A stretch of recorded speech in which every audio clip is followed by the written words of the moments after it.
नमस्कार, मैं अधिवक्ता वैभव संगम मिश्रा, उच्च न्यायालय लखनऊ उत्तर प्रदेश आपका स्वागत करता हूं अपने YouTube चैनल पे। आज का हमारा विषय थोड़ा सा इंटरेस्टिंग होने वाला है।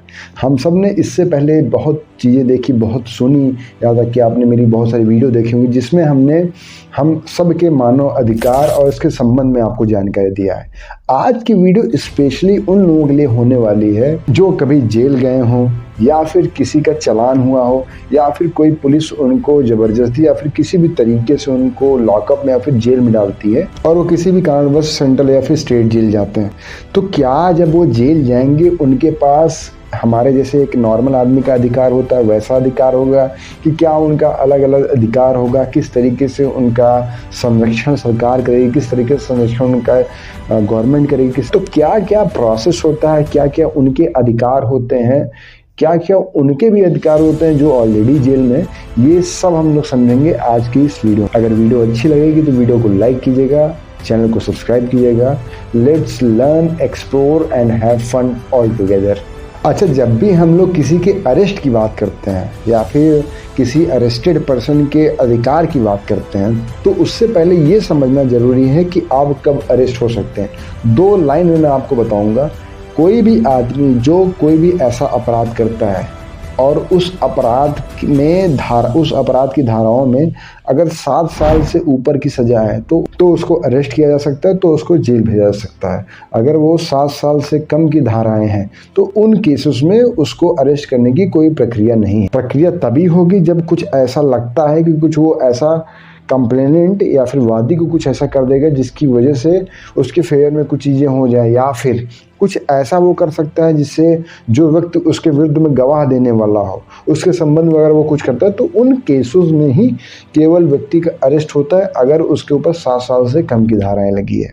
चलिए मान लेते हैं कोई अरेस्ट हो गया, तो अरेस्ट होने के बाद क्या क्या होता है। अच्छा, जब भी पुलिस अरेस्ट करेगी किसी को तो सबसे पहले हम लोग ये समझ लेते हैं पुलिस को क्या खुद के लिए पालन करना है। तो सबसे पहले जो भी पुलिस ऑफिसर किसी व्यक्ति को अरेस्ट करने जाएगा तो सबसे पहले उसका जो नेम प्लेट होता है उसके प्रॉपर चेस्ट पे लगा होना चाहिए, उस पर उसका डिटेल लिखा रहना चाहिए, उसके नीचे उसका CUG नंबर लिखा रहना चाहिए और वो अपना नाम, अपना डिटेल, अपना डेजिग्नेशन जो आदमी अरेस्ट होने वाला उसको बताएगा।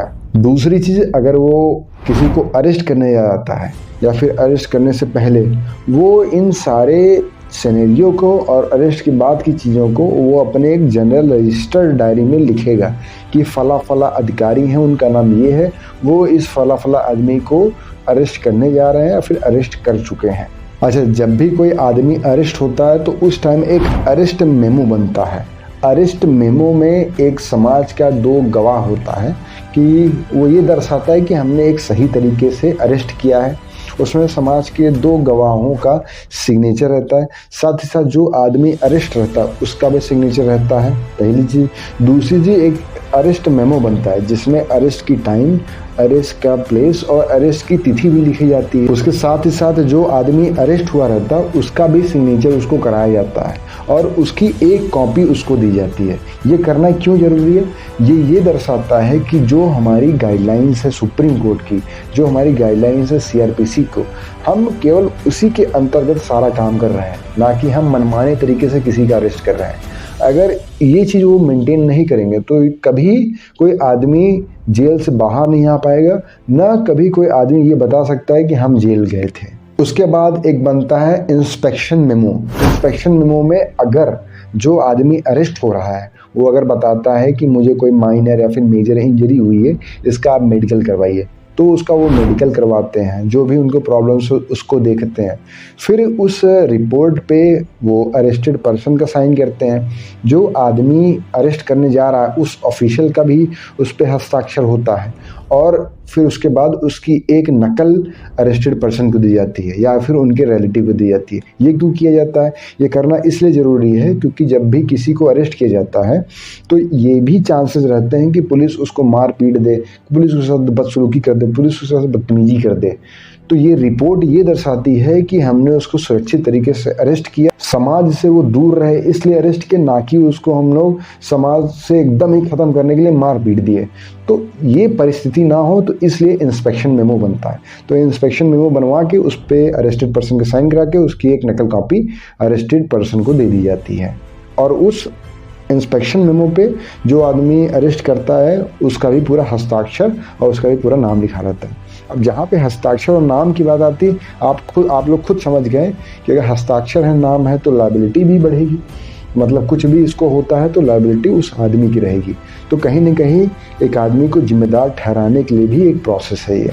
पांचवा अधिकार और पहलू आता है जिसमें जो भी आदमी अरेस्ट होगा उसके संबंधी, उसके भाई बंधुओं को इसके संबंध में सूचना दी जाएगी। अब इसमें सूचना पहले क्या है, एक आदमी जो अरेस्टेड है उसके पास ये अधिकार है कि वो अपने रिलेटिव को बता सके कि हम अरेस्ट हो चुके हैं, ये अधिकार उसको दिया जाएगा।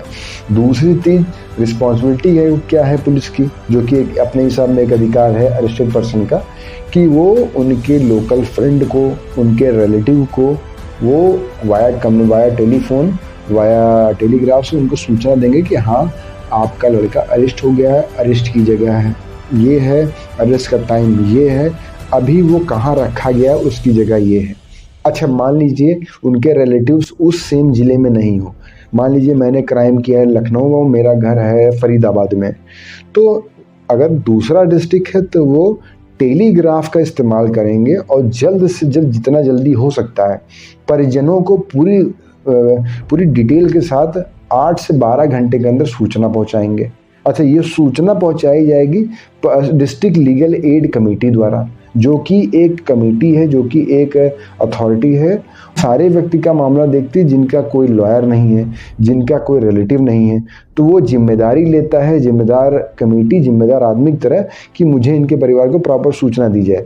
और वो कमेटी अगर सूचना फेल भी होती है तो वो कमेटी आती है, इनको रिप्रेजेंट भी करती है कोर्ट में, तो इसलिए लीगल कमेटी का इस्टेब्लिशमेंट किया गया। अच्छा, पांचवा एक बहुत महत्वपूर्ण डॉक्यूमेंट है अरेस्ट के मामले में, डेली डायरी। डेली डायरी क्या होता है, जब भी कोई भी पुलिस प्रिपेयर करती है या फिर कोई भी पुलिस किसी को अरेस्ट करती है तो ये सारा ब्यौरा, ये सारा डिस्क्रिप्शन वो अपने डेली डायरी में लिखती है, जो कि एक रजिस्टर्ड डायरी होती है। उसमें ये लिखती है कि हमने 100 आदमी को अरेस्ट किया, पहली चीज़। दूसरी चीज़ ये लिखता है कि हमने उनके परिजन को इतने समय सीमा के अंतर्गत, ये टाइम है, ये मोबाइल नंबर है और ये मोबाइल कॉल करने का तिथि है, इस समय हमने उनके परिजन को कॉल कर दिया, उनको इन्फॉर्म कर दिया है और उनको ये भी बता दिया है कि कहाँ वो डिटेन्ड है। तीसरी सबसे महत्वपूर्ण चीज़ ये दर्शाती है कि आप बच नहीं सकते अगर आप किसी अरेस्टेड पर्सन के साथ गलत करते हैं। तीसरी चीज़ क्या है कि डेली डायरी में ये भी लिखना अनिवार्य और बहुत ज़रूरी है कि कौन सा ऑफिशियल, उसका नाम, उसका CUG नंबर, उसका एड्रेस गया था उसको डिटेन करने, उसको अरेस्ट करने, जिससे अगर इन फ्यूचर में कोई प्रॉब्लम्स होती है तो अकाउंटेबिलिटी और लायबिलिटी में उस ऑफिशियल्स को हेल्ड किया जा सके। तो आपका छठवां जो अधिकार है वो मेडिकल एग्जामिनेशन का है। जितनी देर आप डिटेन रहेंगे, जितनी देर आप कस्टडी में रहेंगे, उतनी बार आप चाहें तो रिक्वेस्ट कर सकते हैं सुपरिटेंडेंट्स की मेरा मेडिकल कराया जाए, या फिर अपने लॉयर के थ्रू आप लोग ये करवा सकते हैं कि मेरा मेडिकल कराया जाए।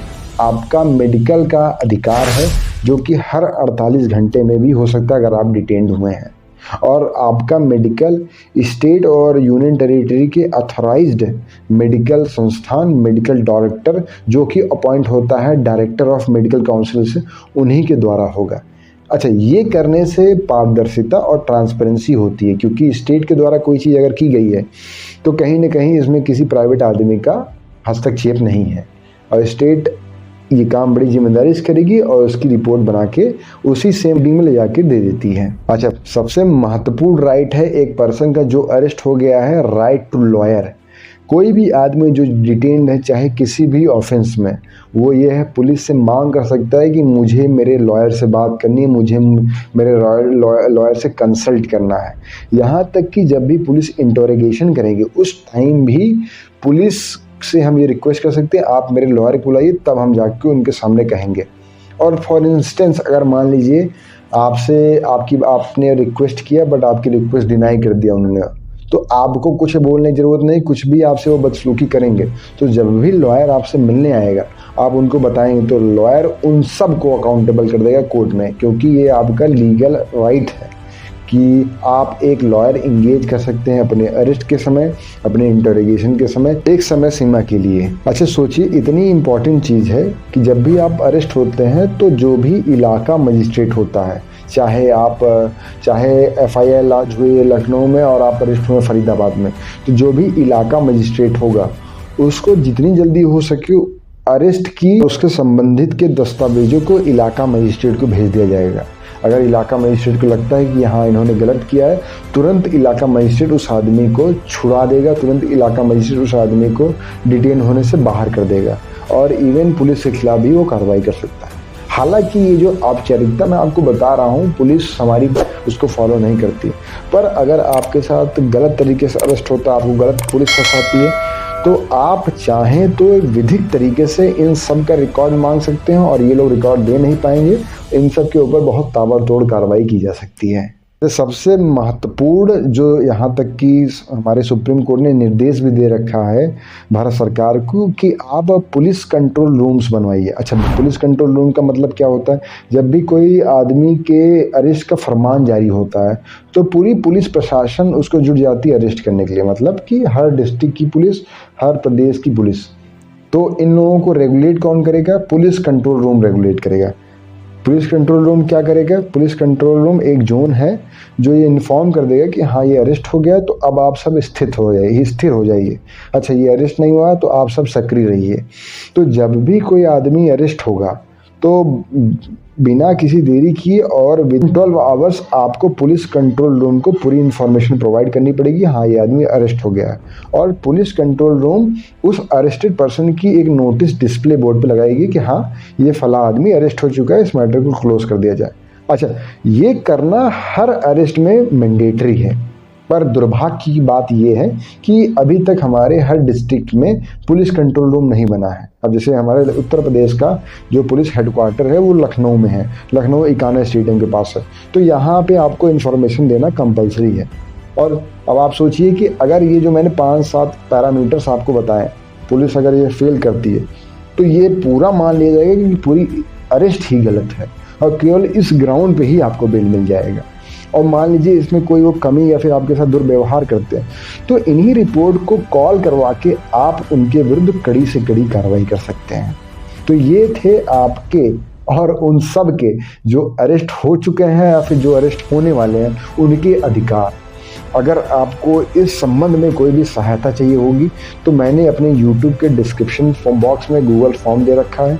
अगर आप ऐसी प्रॉब्लम को फेस कर रहे हैं तो आप मुझे उस गूगल फॉर्म के थ्रू कनेक्ट कर सकते हैं, अपना ग्रीवियंस उसमें रिकॉर्ड कीजिए, मेरी डेडिकेटेड टीम आपको संपर्क करेगी। तो आज के लिए हमारे प्रिजनर्स, हमारे अरेस्टेड पर्सन्स और जो आदमी अरेस्ट होने वाले हैं उनके अधिकार के बारे में बस इतना ही। वीडियो इन्फॉर्मेटिव लगी तो वीडियो को लाइक कीजिएगा, चैनल को सब्सक्राइब कीजिएगा। That is all for the today. नमस्कार।